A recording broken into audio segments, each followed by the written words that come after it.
बहुत लागत है खाए के, दोपहर में खाना के समय भी हो गई बा।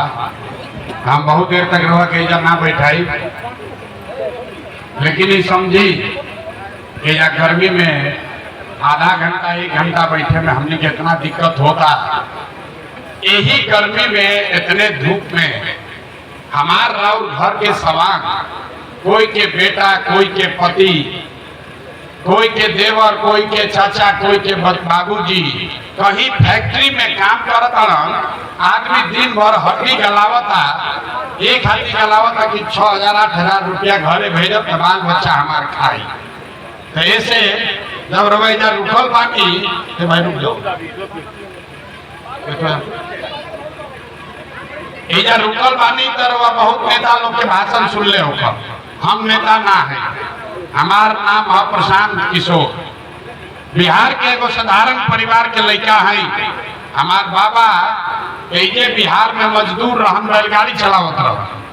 बाबूजी हमार सरकारी डॉक्टर रहन। माता पिता का आशीर्वाद है, ऊपर वाले की कृपा है, जीवन में कुछ हासिल कर लिए। लोग बताता है कि पिछला 10 वर्ष में हम जिसका हाथ पकड़ लिए, जिसको सलाह दे दिए, वही जीत के राजा हो गया। रवा जैसे मुखिया विधायक बनाईला, वैसे हम एगो दूगो ना 10 गो आदमी के मुख्यमंत्री बनैले बा। लेकिन 3 वर्ष पहले वो काम के हम छोड़ देले।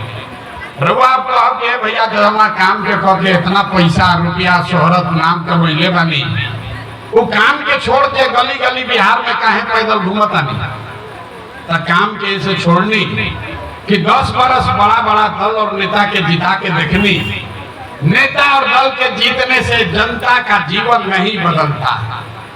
ई रउआ हमारा बुझाला कि हमारा दल के आदमी जीत गई, अब के हाली हमारा गांव वाला जीत गई, हमारा जात वाला जीत गई। अरे भाई जे जीत गई वो जीत के हेलीकॉप्टर पर चल गई, और रउआ हम कहाँ रहे जाओ ये रह गई। तो हमारा ये अनुभव है ये भाई अगर भगवान हमरा कैसन शक्ति बुद्धि देले बाड़ा कि जेकरे के सलाह देता नहीं वो जीत के राजा हो जाता, तो दल और नेता के तो बहुत सलाह दे देनी। एक बार चल के बिहार के जनता के सलाह देता नहीं, ताकि राउरो जिंदगी बदलो और राउर लड़का भी जीत के आवो सन। यही से ये अभियान शुरू कैले बा। हम वोट ना मांगी। अभी कोई कहता कि जमसुराज के वोट दी, हम वोट ना मांगी। वोट काहे ना मांगीला? अरे भाई वोट मांगे वाला तो हर 1-2 वर्ष पर कोई ना कोई आते बा। जे अब ये कहता हमरा के वोट दे दो, हम आई मतलब हलदार काम कर दे। ये सुन के रवा जीवन भर से वोट दे ले जाता नहीं। 40-45 वर्ष तक कांग्रेस के जिता देनी जा, फिर 15 वर्ष लालू जी के राजा बना देनी जा। अभी 20 वर्ष से नीतीश बाबू कुर्सी पर बैठल बड़ा। दिल्ली में मोदी जी के भी हमने के शासन गति दे के देख लेनी जा। हमने के लड़कन के जिंदगी ना बदल। तो अब आई बांध कोनो प्रशांत किशोर रुआ हमार बात सुनो, हमरा पर भरोसा करके हमरा के वोट दे, तो एक का गारंटी बाकी जीतला के बाद हम रुआ संगे धोखा ना करो। ये भाई वोट से पहले तो सब बढ़िया बतिया होता है, वोट के बाद रुआ के नहीं थे पूछा। यही से हम वोट मांगबे ना करी, लेकिन हम रुआ के एगो रास्ता बता दे अभी ऐसा कि ओकरा बाद रुआ जेकरा मन हो के ओकरा के वोट दे दी। लेकिन जब अभी रास्ता बताई वैसे वोट दे, तो और कुछ होके चाहे ना, राउर लड़कन के पढ़ाई रोजगार निश्चित तौर से ये बिहार में हो जाई, रुआ गरीबी से निकले के रास्ता खुल जाई, ये बात के गारंटी बा। तो जेकरा जेकरा ये रास्ता सीखे के होके अब आपस में 15 मिनट बात लिखे करेंगे। थपड़ी नहीं बजावे के, नेताजी के नारा नहीं लगावे के। 15 मिनट में रुआ के हम ये रास्ता अभी सिखाई। भाषण ना दे, 2 सवाल पूछो। रुआ सब के खाली हाथ उठा के जोर से हाँ चाहे ना बोले के बाद। और अभी 10 मिनट में बैठले बैठले जा पेड़ के नीचे गर्मी में रुआ दिखी कि राउर गरीबी या परेशानी बदहाली के कारण का बा, एकरा से निकले के उपाय रास्ता का बा। तो जेकरा जेकरा रास्ता सीखे के बाद हाथ उठा के जवाब देवे के बाद जब सवाल पूछो, जितना आदमी रुआ सब इतना गर्मी में आई बानी जा, यानी सोच के बताई कि आपके गांव पंचायत में और कुछ हो या न हो, आपके बच्चों के लिए बढ़िया पढ़ाई और रोजगार का व्यवस्था होना चाहिए कि नहीं होना चाहिए? हाथ एक एक आदमी को उठा के जोर से बोले के बाद खड़ा बा ओकरो बोले के बाद होना चाहिए कि नहीं होना चाहिए? अरे जोर से बोली होके के चाहिए कि ना होके के चाहिए? होना चाहिए कि नहीं होना चाहिए? हाथ नीचे करिए, देखिए ये आदमी कितना समझदार बा। रउआ चाहे खुद पढ़ल लिखल बानी की अनपढ़, आप अगड़े हैं या पिछड़े, हिंदू हैं या मुसलमान, महिला हैं या पुरुष, बुजुर्ग हैं या युवा, सबने कहा कि न भैया पढ़ाई या रोजगार तो हो कहीं के चाहिए। इतना समझदारी पहले से सबके पास बा। काहे से कि रउआ मालूम बा कि अगर रउआ लड़का के पढ़ाई रोजगार हो जाए तो कोई नेता बने, कोई मुखिया बने, लालू बनस, नीतीश बनस, कोई विधायक बने, कोई सांसद बने, अगर रउआ लड़का के पढ़ाई रोजगार हो जाई तो राउर जिंदगी सुधर जाए। ये बात आपको पहले से पता है, अब दिखाते हैं आपको आपके बर्बादी का, आपके बदहाली का कारण। सब आदमी एक बार जरा अपने अपने बच्चों का चेहरा याद कीजिए। सब आदमी अपना अपना लड़कन का तनी चेहरा याद कर लीजिए और अपने बच्चों के नाम पर ईमानदारी से बताइए, आप में से किसने जीवन में एक बार भी अपने बच्चों के पढ़ाई रोजगार के लिए वोट दिया है?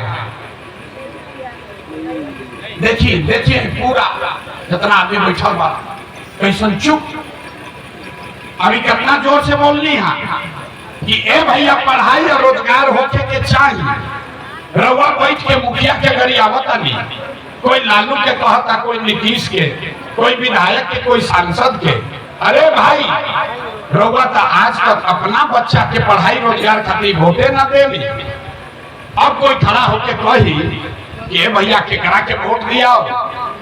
बिहार में तो सब नेता ठग बाड़न, चोर बाड़न। एक का गारंटी बा कि पढ़ाई रोजगार खातिर वोट दिया तो मिली?